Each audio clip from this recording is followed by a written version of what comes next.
l'infinité de l'univers auquel il tente de donner la parole, notamment grâce à des outils numériques. Et sa proposition s'intitule A World Inhabiting Itself, et il s'agit d'un projet né en 2018 et qui interroge la possibilité de totalisation du monde, préoccupation qui est au cœur, on le sait, de la cosmologie depuis l'Antiquité. Voilà, donc nous avons hâte de découvrir vos travaux et je vous laisse la parole. Merci Pamela, et je voudrais vous remercier et remercier Alexandre aussi pour m'avoir inclus dans cette série de séminaires qui était très intéressante. Je voudrais partager avec vous mon écran. Est-ce que c'est possible de le faire? Je vous autorise à le faire. Voilà, vous pouvez le faire maintenant. Ok, d'accord. Alors, bon, en tout cas, je vais finir par essayer de trouver ces commandes. Bon, en tout cas, vous avez une icône en vert marquée partager l'écran au milieu de la barre, en plein milieu. Voilà. Et voilà, merci. Et voilà, ok, d'accord. Alors, le projet sur lequel je vais travailler, I'm going to switch to English because basically that's the language I think in. Apologies to my French friends. So the project I'm working on is called The World Inhabiting Itself. It's an artistic project based on a number of ideas, including the idea that self-description, meaning identity, is basically the attempt at self-coincidence. And the idea that the world's self-coincidence and representations as element of the world resists all definition. It resists all definition through its escape towards infinity. And this is what I will be trying to illustrate in this work. Basically, what we see is that infinity has frequently been used as a means of world negation. It's been used by the Greeks and by the Romans as a means of destroying a particular form of world description, of a particular description of the world. So essentially as a destruction of a world, of a particular world. Why? Well, within Greco-Roman thinking, there is a current that sees infinity as a manifestation of the undefinable, of the apeiron, a negation of the order underlying our very ability to describe the world. And of course, the use of infinity and the use of the apeiron as a criticism is based on some basic assumptions. First is that an undescribable world cannot exist. And a destruction of a particular world description implies that a world of this particular form cannot exist. So that use of the apparently, that we will be discussing, apparently paradoxical aspects of infinity have been, in fact, means of destruction of certain world descriptions. And in fact, this is also based on an assumption formulated by Aristotle, which is that being infinite is a privation. It's something missing. It's not a perfection, but an absence of a limit. It's an absence. And for the Greek, the limit is what creates our ability to describe the world. The limitations are what creates the cosmos as an order, as an ordered world, as opposed to chaos, of course. So, of course, one of the most famous of these, and is in the probably one of the greatest mind experiments in history, is Zenon's series of paradoxes, of which I believe 9 have remained, and of which he wrote actually 40 of these, and only 9 remains today. So the most famous, of course, is the dichotomy paradox, the famous race between Achilles and the tortoise, and the second is the paradox of the arrow. And these paradoxes are used as the means of negating one of the fundamental intuitions of our world description, which is temporality. So that by doing this, in effect, he is destroying a particular description, I mean, radically destroying a particular description of the world. The arrow, the flying, the idea is that one of his beautiful aphorisms is that a flying arrow is at rest. So that every instant describing the arrow implies its spatial self-coincidence, is that in effect every instant is describing the arrow, every instance of a temporality, of what he considers to be the illusion of temporality. Every instant implies the self-coincidence, the spatial self-coincidence of the arrow with itself, thus negating temporality. The implication, of course, is that spatiality, the spatial, is the negation of temporality. Of course, this is a position that will later be refuted by Galileo in his Galilean relativity, but Galileo himself reflects the position of Zeno when he says, movement is nothing, le mouvement est rien. This, in fact, use of infinity as a negation of particular world description is also, we also find it in the work of Lucretius in De Rerum Natura. And this is what he says. In fact, using infinity as a demonstration through the absurd, reductio ad absurdum, démonstration par l'absurde. This is what he says. Moreover, there is not a minimum. The smallest bodies would have infinites.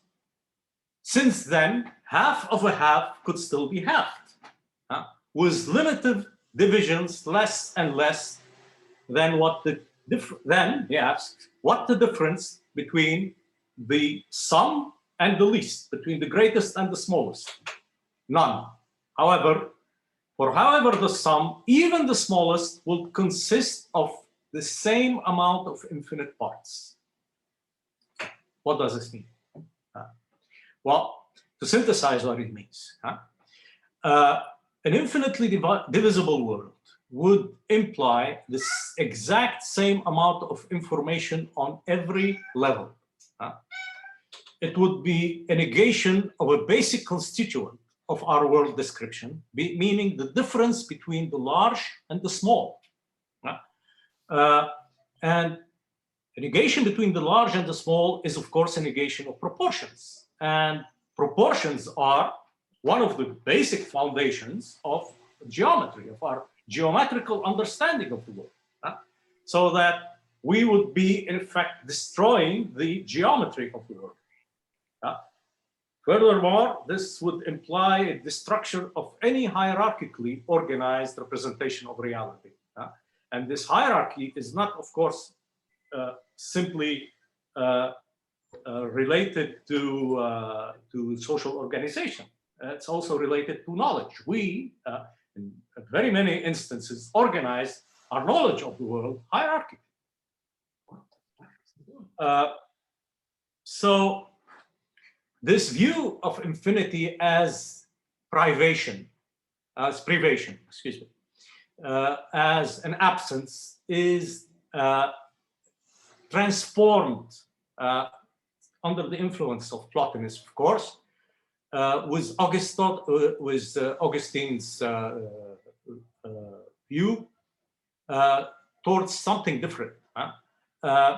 The apeiron, the undefinable of infinity, is transformed into a description of essentially transcendence of God, of what he considers God. So in that sense, he expresses a change in the view of infinity from world negation to an indication of God's transcendence. And in our more modern definition of the gods, we are in fact much closer to his view of divinity as we would be to, for instance, Plato's definition of infinity, which where he considers the good to be limited, to be a very definition of the good would be its limitation. So even in the case of Augustine, by the way, infinity is still considered as a failure of description, but said failure is considered as the expression of God's transcendence and of the world and humanity's limitation in relation to it. This is, of course, what we see in paintings of the Renaissance and of the Baroque era,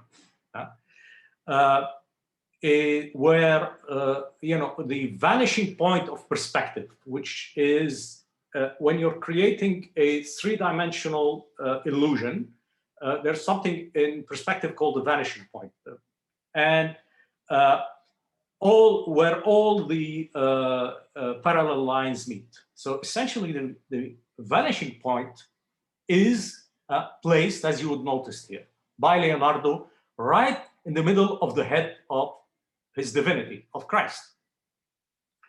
So that, in effect, the vanishing point, which is infinitesimally small, so that it, in fact, escapes any definition by becoming smaller and smaller, is the divinity, but it's also the anchor of the world's order. The whole order of this painting is anchored to this point. This is done, in effect, probably more spectacularly, not necessarily better, but more spectacularly, of course, by Andrea Pozzo in a technique called quadratura. And the painting and the fresco that you see here is basically a flat, well, it's a ceiling. And it's called the Apotheosis of St. Ignatius. And it's basically the movement towards the infinitely distant point, and this is St. Ignatius here. And upon this infinitely distant point, we see the representation of Christ and God the Father. So that the organization of reality in relation to infinity is frequently, narratively and symbolically, and structurally, by the way, posited as the expression of divine perfection, of the world organized in relation to divine perfection. So that the movement of the painting is tending towards a remoteness assumed as infinite. This, of course, leads us to Diego Velázquez's Las Meninas, with its self-referential form of infinity. Basically, and it's called, the word mise en abîme is internationalized now. It's a mise en abîme. And basically, what Diego Velázquez here is painting is what we see here in front of us. Why? Well, for the very simple reason that that Diego Velázquez is looking at a mirror.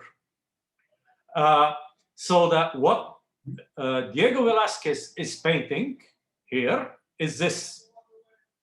So this is this. So this painting contains a painting. This paintings which contain a painting of Diego Velázquez painting contains a painting of Diego Velázquez painting, contains a painting of Diego Velázquez painting, etc., etc., etc. It's in fact a self-referential infinity. In the world inhabiting itself, we base ourselves on one form of self-referential infinity. The project starts with the geometrical process as its foundation. The foundation is 12 artworks in a relationship of infinite mutual containment. And I will explain how that is. These are the 12 artwork. So let's consider this to be artwork 1 here. Artwork 1 contains artwork 2, which contains artwork 3, 4, 5, 11, and 12.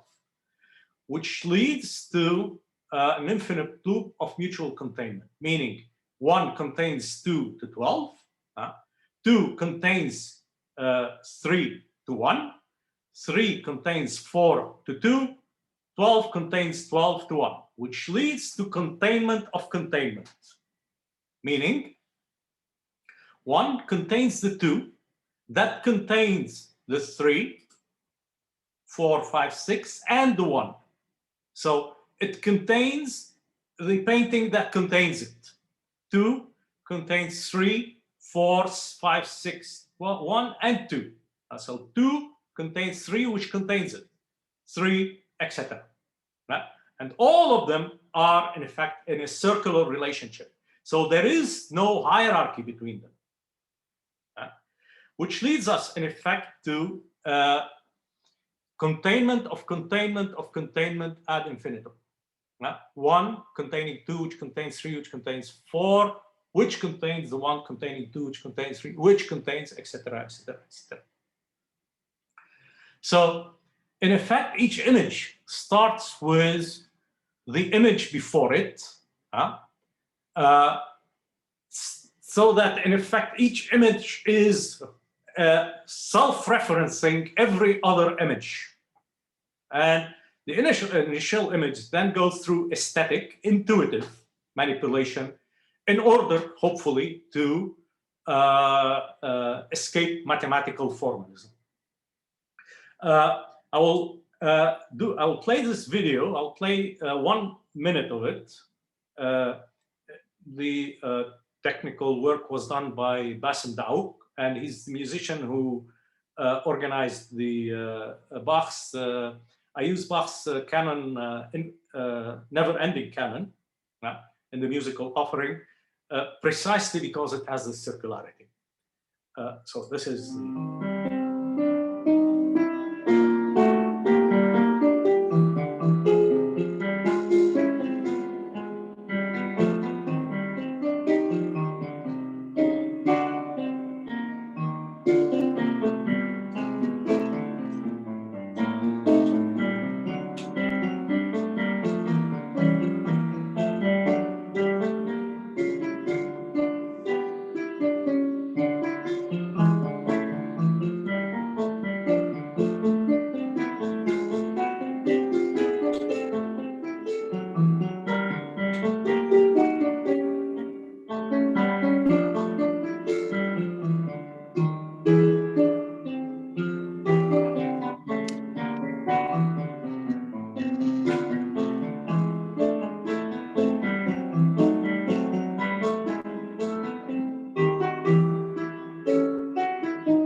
So I'll stop here because of our limitation of time.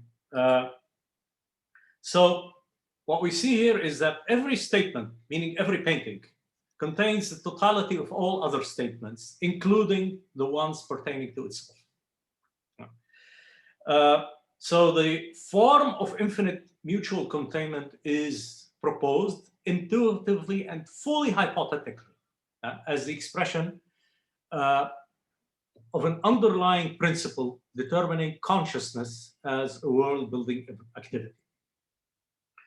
World-building, of course, as a reflection of ourselves within the world. We are essentially representational world builders.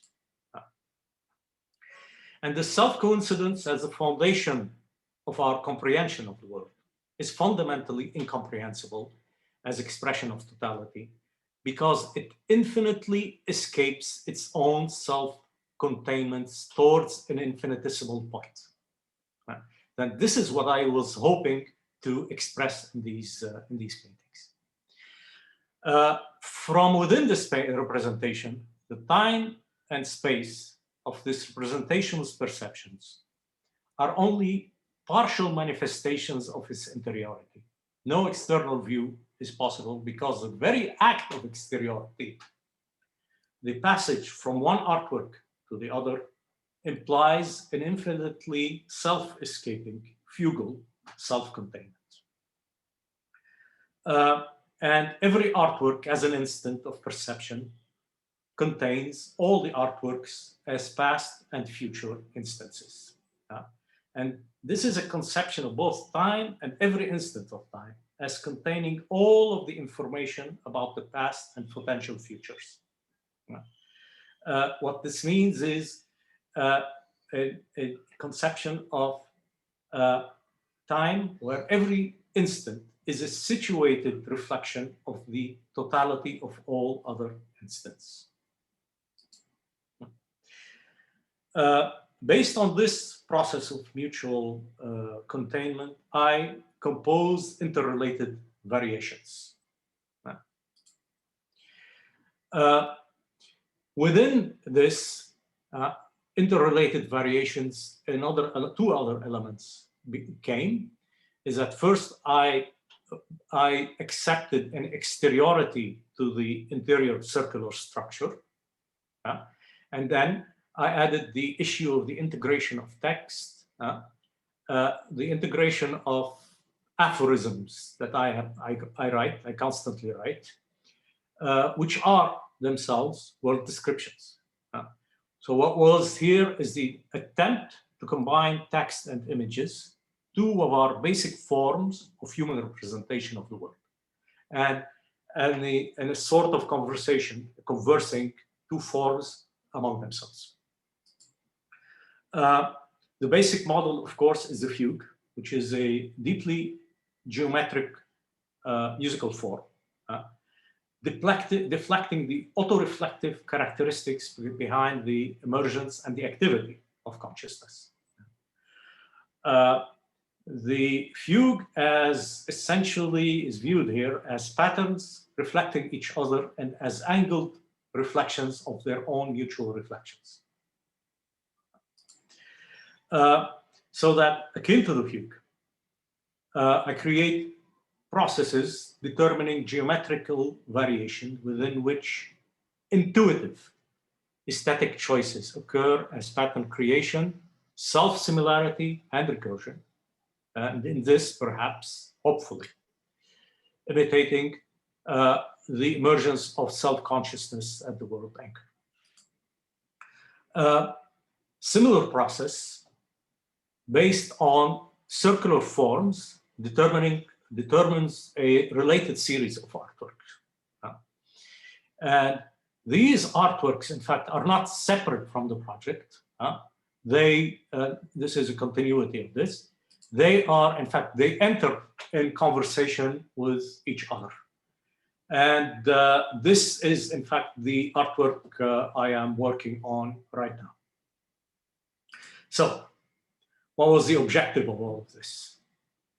The objective was the contemplation and expression of what is, which is basically the undefinable place, the apeiron, where the world both differs from and coincides with itself, a state reflected by consciousness's constant inability to coincide with itself, given that any self-description as an attempt at self-coincidence is a partial framing of a totality assumed as the very condition of description.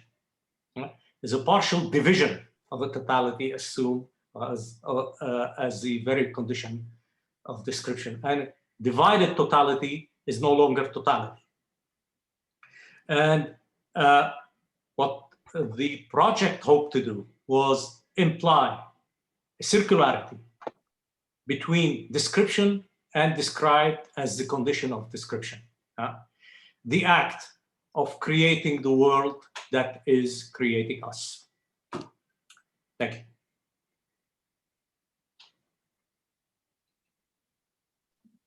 Merci beaucoup, beaucoup, Ralph, pour ce passage par l'infini et la réciprocité, la circularité. J'ai pensé un peu au bouquin d'Hofstadter, sur Gödel et Scherebach en vous écoutant. Et c'est vrai que c'est tout à fait fascinant avec un peu de musique aussi. Donc, c'était un petit peu une performance à sa manière.